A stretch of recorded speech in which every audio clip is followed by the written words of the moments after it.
O'zbekona Yevropeyskiy 2 deb nomladim ushbu loyihani. Sababi ko'pchilik bizdan so'radi, ikki qavatliga ham bormi, o'zbekchilikka to'g'ri keladigan kottejlar deyishdi.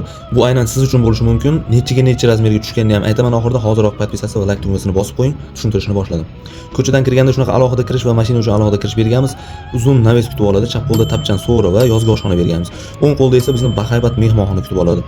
Navesdan hovliga chiqqanimizda atmosferniy gulxona o'rtasida fontanlari bilan va asosiy binoni kirish qismini ikkita berganmiz doimgidek, ya'ni o'zbekchiligimizga to'g'ri keladigan holatda.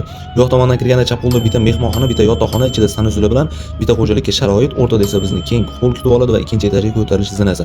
Bu yoq tomon koridorda oilaviy ovqatlanib o'tirish xonasi va oshxona va umumiy sanuzul berganmiz. Ikkinchi qavatga ko'tarilganda kattagina hol va bu yoq tomonda bitta yana mehmonxona, bitta yotoqxona sanuzuli bilan yana bitta xo'jalikka sharoit. Bu tomonga qilganimiz sababi birinchi qavatdagi yotoqxona bilan ustma-ust bo'lib qolmasligi uchun bu yoq tomon koridorda esa ikkita detskiy, ya'ni bolalar xonasi berganmiz, o'rtada umumiy garderobi va sanuzuli bilan. Ikkita eshikdan chiqqanda ikkinchi qavatda kattagina ayvon, balkonimiz kutib oladi. Bu yerda toza havoda maza qilib o'tirishingiz mumkin. Hovlining razmeri 27 ga 27 razmeriga tushgan.